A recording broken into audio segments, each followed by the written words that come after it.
Uma boa noite a todos. É uma satisfação estar aqui. E hoje nós vamos falar então a respeito da origem das tentações. Quando nós falamos, quando nos vem à cabeça essa palavra tentação, nós temos aquela imagem atávica do diabinho com o tridente do lado esquerdo e o anjinho do lado direito, cada um ali tentando nos convencer de alguma coisa, como se nós fôssemos alvo de uma propaganda política. Só que esse entendimento, evidentemente, hoje ele é ampliado, né? Ele é mais esclarecido. A doutrina espírita vem nos dizer que quem dera fosse a tentação algo tão simples, ligado a dois seres apenas, um voltado para o bem, outro voltado para o mal. Chico Xavier, com o seu humor maravilhoso de espírito evoluído que passou entre nós, ele teve a ocasião de dizer que a tentação é como se fosse nós estivéssemos fugindo de um cachorro enorme, um cachorro grande nos perseguindo, mas com uma vontade imensa de que ele nos alcance. Então, é mais ou menos esse o sentido da tentação, porque tentação tem o componente forte do desejo. A tentação é a vontade de repetir alguma coisa, de sentir novamente, de experimentar, de extrair prazer de uma experiência. E o nosso outro lado, mais consciente, mais esclarecido, sabendo que é preciso avançar, sabe que precisa então vencer as tentações. Paulo de Tarso, ele diz que graças a Deus que já somos o que somos, porque já tivemos oportunidade de passar por vastas experiências ao longo da nossa caminhada como espíritos imortais. Algumas dessas nossas experiências nos trouxeram muitas alegrias e apaziguaram o nosso coração, ao passo que outras nos trouxeram muitas tristezas. Então, a par de tudo isso, é inegável que somos mais experientes hoje do que fomos outrora. Só que a angelitude, a pureza da alma, ela não é conquistada por espíritos de cristal, por espíritos de açúcar. O anjo, ele é feito de adamantium.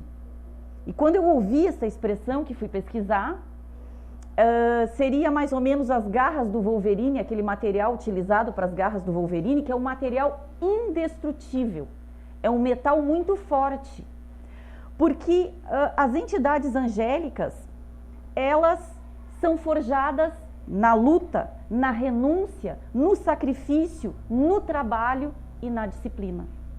Então eles conhecem a amargura e a desilusão bem de perto. E por esta razão que essas entidades têm uma profunda compaixão pelo nosso piso de experiência evolutiva. Porque eles sabem exatamente o que é estar na posição que nós estamos. Eles conhecem a condição de vulnerabilidade do encarnado. E é aqui que nós vamos navegar, a vulnerabilidade do encarnado. Jesus, numa passagem do Evangelho, ele disse que o espírito está pronto, mas a carne é fraca. Emmanuel, na sua lucidez, ele define o espírito como representando a nossa fonte, o nosso núcleo divino, uma planta, uma semente que vai desabrochando, porque nós temos o DNA de Deus. Nós somos imagem e semelhança do Criador. Fomos destinados à perfeição relativas, preparados para uma felicidade sem mescla. Isso é o espírito. Evidentemente, tudo isso vai ser conquistado através de um longo e árduo processo de construção de nós mesmos, porque a evolução, ela respeita um princípio da lei divina, que é o espírito de sequência da natureza. A natureza, ela tem um espírito de sequência. Toda a realidade começa na semente, que desabrocha, que se torna uma grande árvore que dará frutos. E a espiritualidade superior não é diferente disso. Mas se essa é a característica do espírito, nós temos também a da carne. E não nos enganemos, diz Emmanuel, em uma de suas mensagens. Quem dera que a carne fosse apenas o corpo físico. Não é sobre isso que nós estamos falando. O corpo físico, ele é uma condensação fluídica, uma condensação de energias que nos permite operar no plano material. O corpo, ele é uma veste, é uma emanação, uma consequência do que vai no nosso psiquismo, do nosso espírito. Então, o corpo, ele é uma tela que vai refletir com bastante fidelidade a nossa consciência espiritual. Quando o Evangelho se refere à carne, está se referindo a um conjunto de características do encarnado. A carne como representando a vulnerabilidade. E o que significa isso? Estar encarnado é, por exemplo, independentemente de ter algum débito, tropeçar numa escada, cair e quebrar uma perna. Estar encarnado pode representar viver de uma maneira mais drástica o processo de envelhecimento.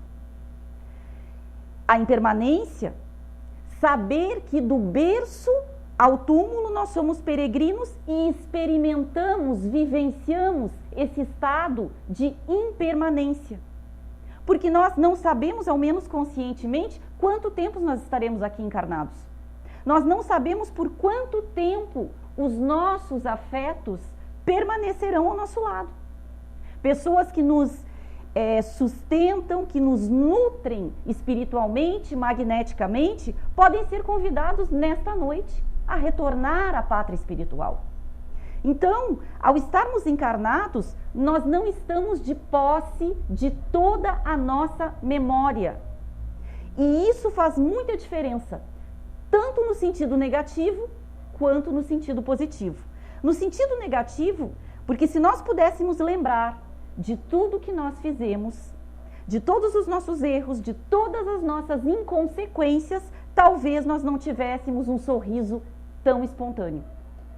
E para nos proteger, nos auxiliar, que o nosso Pai, na sua sabedoria, nos presenteia com a bênção do esquecimento.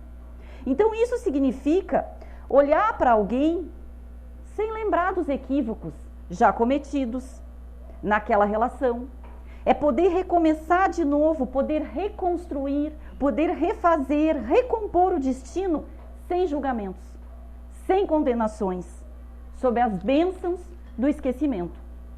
Estar encarnado faz também com que não nos lembremos, por conta disso, com nitidez das nossas potencialidades, porque elas fluem para o nosso consciente como intuições, como aptidões, que é o que a mentalidade vulgar chama de talentos, mas que na verdade são aquisições. Nós fomos adquirindo ao longo dos milênios. Estamos como que num processo de memória reduzida, apagada, enquanto encarnados. Então, ao encarnarmos, nós não temos ainda uma sustentação magnética mais direta daqueles espíritos do nosso círculo familiar que já se encontram em estágios mais avançados. Daí decorrem duas situações. Primeiro, uma sensação de saudade, de vontade de ser nutrido novamente, de poder estar ao lado desses corações que nos amam profundamente e que já avançaram mais, ao passo que nós preferimos ficar mais um pouco. É claro que eles nos amparam, só que como nós temos a carne, nós não conseguimos usufruir em toda a sua pujança desse amparo em larga escala.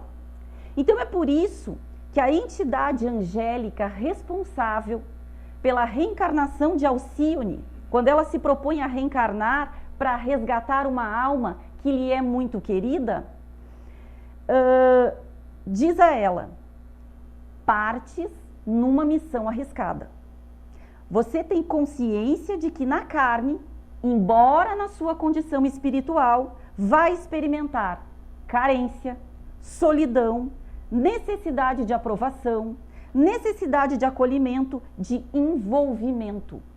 Você partilhará de todas as necessidades da condição humana. E é esse conjunto de vulnerabilidade que Paulo de Tarso, aproveitando a fala de Jesus, dá o nome de carne. Não tem muito a ver apenas com o corpo físico, mas tem muito a ver com a parte do nosso cérebro responsável pelo instinto de conservação, de reprodução, de destruição. Tudo isso somado ao apagamento que a reencarnação propicia, nos coloca numa posição de vulnerabilidade que, no mínimo, nos exige um estágio de muita vigilância. E por isso Cristo disse: orai e vigiai 24 horas por dia.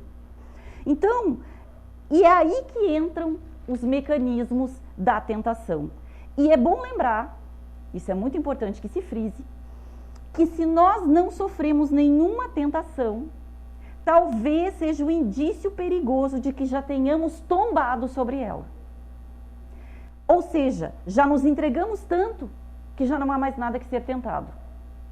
Porque quem está aqui, e é por isso que estamos aqui, é porque temos pontos fracos. Então, viver o processo da tentação é natural na evolução. É lei natural, é lei física. Por quê? Simples. Nós aprendemos isso nas aulas básicas lá de física, a lei de ação e reação. E aprendemos com a doutrina espírita algo bem profundo. A lei natural é a mesma lei moral. E a lei moral é a mesma lei natural. Portanto, Newton, ele é um sacerdote. Quando ele fez suas equações e estabeleceu as 3 leis, ele estava falando não só de física, mas também de evangelho, porque não há diferença. A lei divina ou natural é a mesma, porque há um só Deus. E há um plano de unidade na infinita diversidade da criação. Então, isso significa que todas as vezes que nós tentamos instaurar um movimento novo, nós precisamos dar conta da inércia do movimento anterior. Por exemplo, se nós estamos dirigindo nosso carro a 100 km por hora e se faz necessário reduzir a 40, o que acontece? Nós vamos conseguir reduzir, mas simultaneamente nós vamos sofrer a inércia do movimento anterior. E o contrário também se dá. Se nós estamos a 40 e precisamos aumentar a velocidade para 100 km por hora, nós vamos sofrer as consequências do movimento anterior. Como é que se sente isso? Não importa se a pessoa sabe física, se a pessoa é espírita, católica, não interessa. A pessoa vai sentir um solavanco para frente ou um solavanco para trás. Porque isso significa experimentar a lei de Deus. A lei a que todos nós estamos submetidos sem exceção.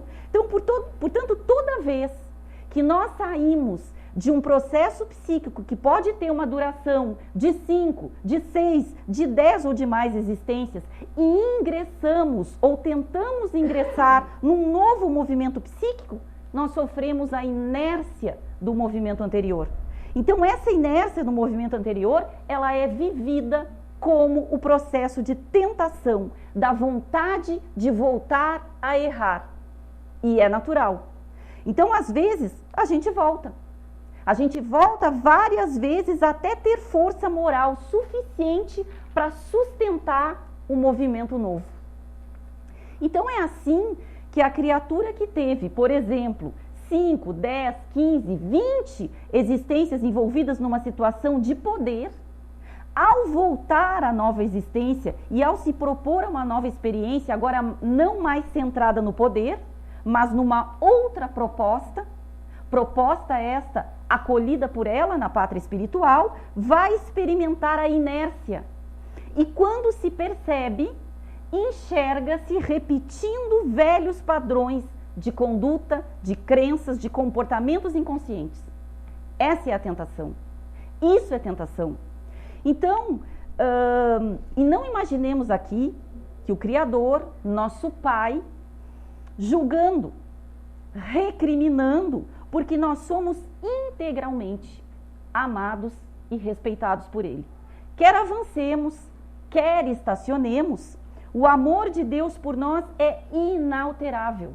Porque todo esse processo de cair e levantar, ele integra a nossa experiência evolutiva, que é individual, impessoal e intransferível. Então não há empréstimos de aquisições espirituais, há intercessões.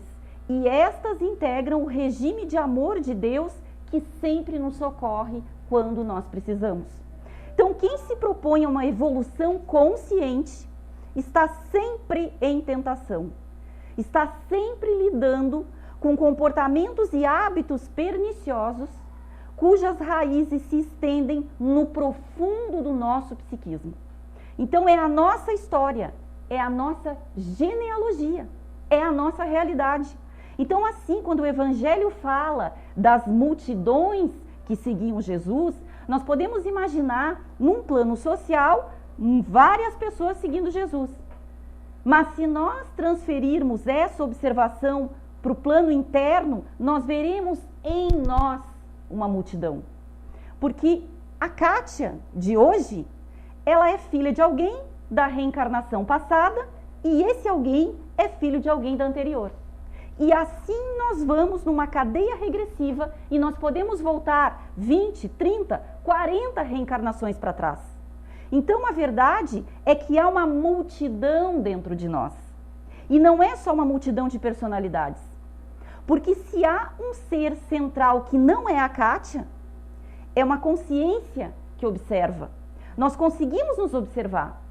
O que nós estamos fazendo, o que nós estamos pensando, o que nós estamos sentindo, quais são os nossos hábitos. Então, se nós damos contas de observar, é porque nós não somos aquilo que observamos. Nós não somos os nossos sentimentos, não somos os nossos pensamentos. Há algo profundo e anterior a nós. Há um ser divino desabrochando, acordando, que é a nossa essência. Então, e quando esse núcleo olha para a personalidade Kátia, o que ele vê? Vê alguém com 1,60 m, de cor tal, cabelo tal, brasileira, nascido no Rio Grande do Sul, com a profissão tal, espírita, colorada. Mas esse eu profundo olha para a reencarnação anterior, se ele olhar, o que ele vai ver? Uma outra pessoa. Uma outra pessoa completamente diferente. Então, se nós colocarmos em fileira aqui 20 encarnações nossas, nós ficaremos surpresos em saber quantas coisas já fomos, quantas posições já ocupamos.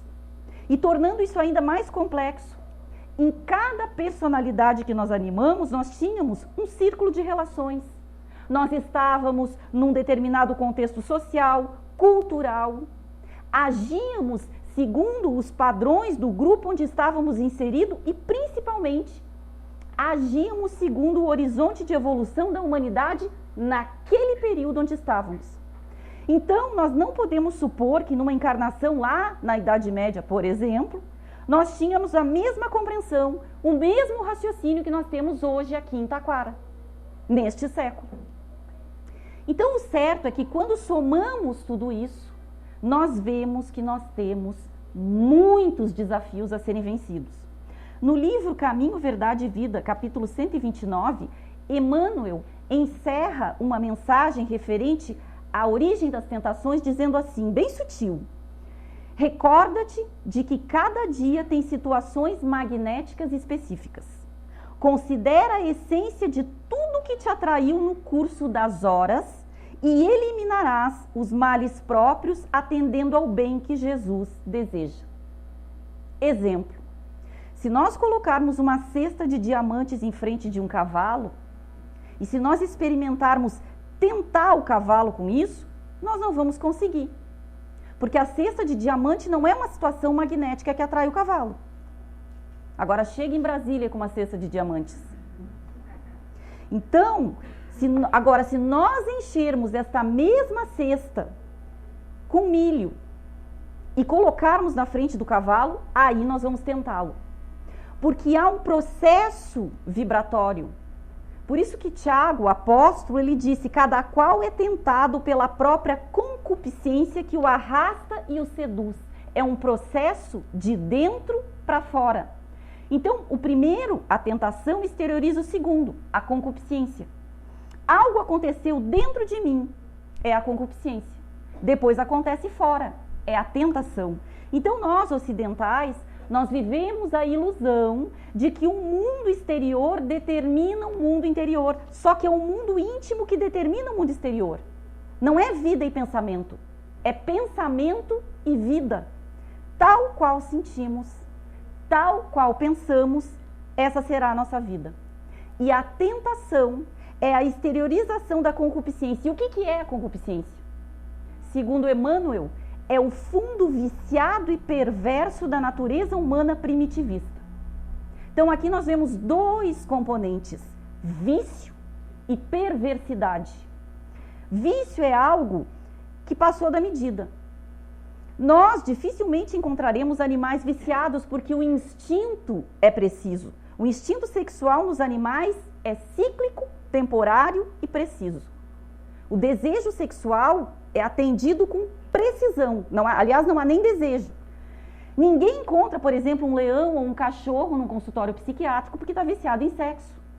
Porque eles são regidos pelo instinto. Agora, o animal, ele vive a experiência sem que a experiência o domine. Já o ser humano, que entrou na fase da sensação, há um componente muito especial que se chama desejo. E o desejo, ele tem uma característica muito especial. O desejo, ele é insaciável. Então, o desejo, ele precisa ser conduzido e direcionado com muita sabedoria e com muito autodomínio. O que vem a ser a obsessão? É o domínio que um espírito exerce sobre outro. Mas se ele exerce esse domínio, é porque o dominado não tem autodomínio. Então, ninguém vive sem desejo, porque, na verdade, o desejo é a mola propulsora da evolução. Senão, Deus não nos daria esse componente. Ele é o motor do barco, é ele que impulsiona o nosso psiquismo. É ele que nos dá euforia, que nos dá alegria de viver, que nos dá entusiasmo. Só que a questão é, não basta o motor do barco. É preciso o leme. Porque do que adianta um barco com um motor potente sem leme? Pode nos conduzir para um penhasco. Então, a questão é que ao longo das nossas experiências reencarnatórias, nós fomos escravos do desejo. Mas não foi 1, 2, 3, 4 encarnações. Nós estamos falando aqui de 50, de 100 encarnações. Milhões de nós, desde capela, capelinos, que ainda são regidos pelo desejo. Então, essa submissão ao desejo, ela gera um fundo psíquico viciado, gera uma frouxidão da vontade, uma incapacidade de autodomínio e, pior, uma inconsciência. Então, é como disse alguém, que só pode ser salvo aquilo que é reconhecido. Se eu não reconheço a sombra, se eu não reconheço a minha fragilidade, eu não posso regenerar, porque ninguém regenera o que não conhece. Então, o outro elemento citado por Emmanuel é a perversidade. A perversidade é quando a maldade vira prazer. É quando alguém sente prazer cometendo maldade. Haroldo Dutra Dias, ele referiu, certa feita, que ele conversou com um médico espírita que disse que só as grandes inteligências dão conta de chegar à perversidade. Que uma criatura simples, que está num estágio mais mediano da evolução, que não tem um desenvolvimento da inteligência, não chega ao patamar da perversidade, não dá conta. E para chegar ao alto patamar da perversidade, é preciso que haja um descolamento entre razão e sentimento. Por isso, só as grandes inteligências. E diz esse referido médico que se alguém tem dúvida quanto a isso, que leia o livro Libertação e estude Gregório. Então, por isso, o perigo da intelectualidade distorcida, da inteligência sem compromisso com o bem comum, sem compromisso com o amor. Porque nós não nos tornamos felizes pelo que nós sabemos. Nós nos tornamos felizes ao amar e sermos amados. E ainda iremos atingir o estágio em que nós vamos aprender a nos nutrir do amor que damos. o simples fato de amar já vai alimentar a nossa alma. Ainda estamos longe disso, mas vamos chegar nesse patamar. Até lá, muitos de nós ainda fazem a experiência da inteligência sem compromisso, da inteligência que raciocina, da inteligência que cria sistemas, que cria teorias, que discute, que estabelece hipóteses e teorias, mas está minimamente preocupada com o bem comum. Está minimamente preocupada com a paz, com a harmonia, com a integridade de todas as pessoas. Então, fundos viciados e perversidade são forças magnéticas ou fulcros. São brasas dentro de nós que irradiam um poder atrativo gigantesco. E este poder vai atrair para nós pessoas, situações, circunstâncias, acontecimentos. Por isso que nós jamais podemos dizer que somos vítimas. Nós atraímos. E aí nós nos perguntaríamos, mas por que Deus permite isso? Bom, porque nós estamos ainda tão desconectados da experiência interior que para enxergar dentro a gente tem que ver fora antes. É a evolução feita aos tropeços. Eu preciso cair 20 vezes para me dar conta que eu estou mancando. Então, não adianta isolar-se do mundo, adotar a postura psíquica do fariseu, que é vestir-se de pureza. Não adianta adotar rituais exteriores, que aliás não são apenas rituais religiosos. Existe uma série de outros rituais que são adotados para anestesiar a consciência. Então, como ao nos afastarmos de lugares, ao adotar comportamentos exteriores, nós estivéssemos verdadeiramente fazendo o trabalho interior, fazendo a autoconfrontação, olhando para nós de verdade, que é o que nós precisamos fazer e que é doloroso. Nos olhar como verdadeiramente nós somos. Então, a nossa consciência, ela possui, segundo Sérgio Lopes, multiníveis. Sérgio Lopes, o psiquiatra espírita. Então, não é compartimentada, é uma teia dinâmica e é um dos aspectos da nossa consciência é a consciência sensorial. Se estamos presos a esse nível de consciência, nós fazemos aquilo que é agradável e fugimos do que é desagradável. Ou seja, se uma coisa dá prazer, eu faço. Se não dá prazer, eu não faço. Simples. Então, é a consciência puramente apegada aos sentidos. E para sobrepujar a consciência necessária, esta consciência sensorial, nós precisamos desenvolver o nosso senso moral. Por isso, Kardec, antes disso, vamos imaginar uma situação assim, aquele clima ameno de inverno, 0 graus, chuva, um domingo, às 6 da manhã, desperta o nosso telefone, o nosso despertador, enfim, porque tem um seminário na casa espírita sobre reforma íntima. E sair da cama, do quentinho, no inverno, aquele frio lá fora, né? Qual é o nosso primeiro impulso, o impulso sensorial? Ah, não, me deixa quieto aqui, desligue esse despertador, hoje é domingo, eu quero descansar, eu quero dormir, eu trabalhei a semana inteira, eu não vou a seminário nenhum.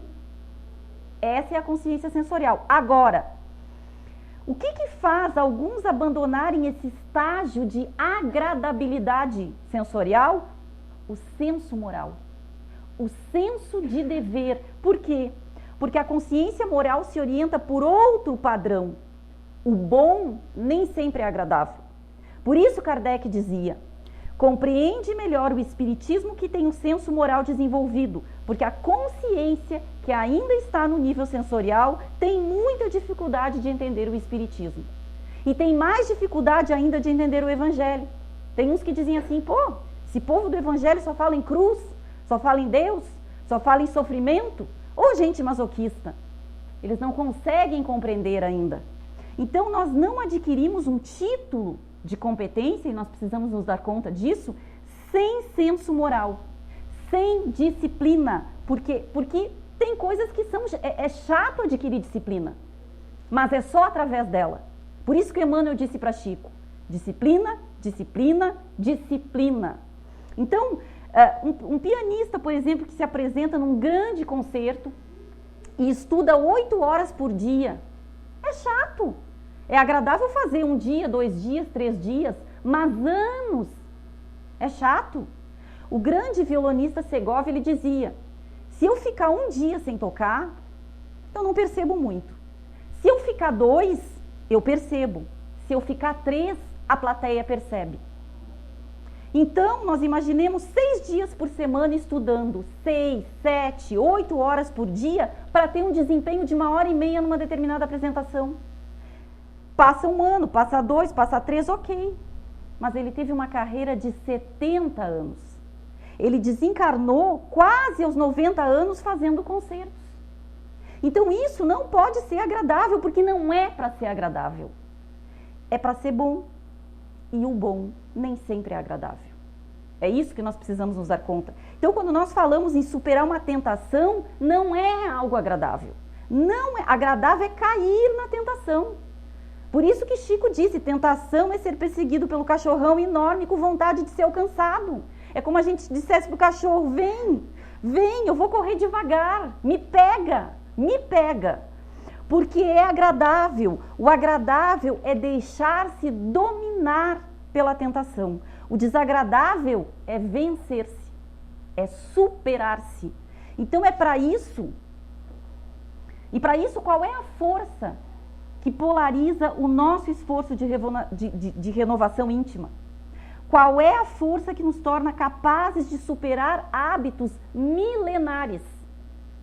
O benfeitor Drúzio, no capítulo 2 do livro Ação e Reação, ele dizia o seguinte, é que o propósito da vida trabalha em nós e conosco. Em nós e conosco. Através de todos os meios para guiar-nos à perfeição. Cerceando-lhe os impulsos, agimos em sentido contrário à lei, criando aflição e sofrimento em nós mesmos. Assim como a semente anseia por se tornar uma árvore frutífera, anseia tanto que basta colocá-la na terra que acontece o milagre da vida. Então tudo isso, tudo que é vivo, anseia por expressar os seus máximos potenciais. Então, cada um de nós, lá no fundo, bem lá no fundo mesmo, sabe que é um ser angélico. Essa memória, essa lembrança, este impulso é que gera a nossa vontade de ir para frente. Porque é Deus agindo na nossa consciência, que é onde Ele mora. Ele é a força que trabalha em nós e conosco para nos levar adiante, para nos guiar para frente. Todas as plantas da terra, elas crescem buscando a luz. Isso a gente pode observar. Então, nós podemos colocar um feijão num vasinho, um feijãozinho, que ele vai subir e procurar a luz. E a vida é essa procura. A vida é a procura pela luz. E nós, seres humanos, nós não seremos plenamente felizes nunca. E se nós não realizarmos os nossos máximos potenciais. Porque é a lei da natureza. É assim que Deus quis. Foi assim que Deus nos criou. Então, dentre estes potenciais divinos, está o potencial de amar, o potencial de cooperar com Deus, porque nós somos filhos dele, e os filhos anseiam por comungar com o Pai. Há uma fome de amor em todos nós, que é insaciável e insubstituível por qualquer coisa ou criatura. Então, nós podemos ter tudo que nós imaginarmos. Poder, beleza, dinheiro, inteligência, fama e ainda assim sentir um vazio interior. Vazio esse que só pode ser preenchido por Deus. Nós podemos cercear esse impulso? É claro que nós podemos, nós temos livre-arbítrio. Só que isso faz o quê? Isso gera aflição, isso gera tristeza, isso gera ansiedade, isso gera a sensação de vazio. Então é impossível ser feliz sem realizar os nossos potenciais que estão dentro de nós. Não é questão de cumprir uma pauta de conduta, não é questão de atender a padrões ou requisitos, é sermos nós mesmos, nós somos assim. Então, por essa razão, que na questão 621 do Livro dos Espíritos está dito que a lei de Deus está escrita na nossa consciência. E caminhar rumo à angelitude é lembrar, é acordar, é despertar a nossa consciência para aquilo que nós verdadeiramente somos. É por isso que Silas, no capítulo 8 ainda da obra Ação e Reação, ele diz: todos possuímos, além dos desejos imediatistas comuns, como ir ao banheiro, comer, beber, dormir, enfim, as necessidades comuns que geram desejos, além desses, todos nós possuímos um desejo central ou tema básico de interesses mais íntimos. Todos nós. E a tônica que é essa tônica que define a nossa irradiação. Então, por isso, além dos pensamentos vulgares que nos aprisionam a experiência rotineira, terrena, nós emitimos com mais frequência os pensamentos que nascem do desejo central que nos caracteriza. Pensamentos estes que passam a constituir o reflexo dominante da nossa personalidade. Então, desse modo, é fácil conhecer a natureza de qualquer pessoa em qualquer plano através das ocupações e posições em que ela prefira viver. E para nós descobrirmos isso, há que se ter autoconhecimento. Então, isso significa que se nós nos propusermos a sairmos vitoriosos dos processos de tentação, é importante cada um de nós identificarmos o nosso tema básico, o tema básico do nosso psiquismo. Para uns é a sexualidade, é a troca afetiva. Para outros são as relações humanas que envolvem hierarquia, poder. Para outros ainda a ânsia de acumular, de guardar, de se dedicar aos bens materiais. Então, cada um tem o seu tema básico. E a partir desse tema básico que se estrutura uma complexa e intrincada teia de desejos que gravitam em torno deste nosso desejo central. E isso tudo forma uma vibração. E essa vibração, ela tem cor, ela tem frequência, ela tem cheiro, ela tem energia, ela tem um raio. E isso atrai e define quem somos nós. Então, quando nós falamos em evangelho, em reforma íntima, em reforma anterior, nós estamos falando do maior projeto humano. O maior desafio posto ao homem sobre a terra, que é a autoconfrontação. Identificar-se, conhecer-se para poder, com o auxílio das forças divinas que estão em nós, que atuam em nós e conosco, estabelecer um novo movimento, um novo rumo, uma nova alvorada. Muito obrigada pela atenção de vocês.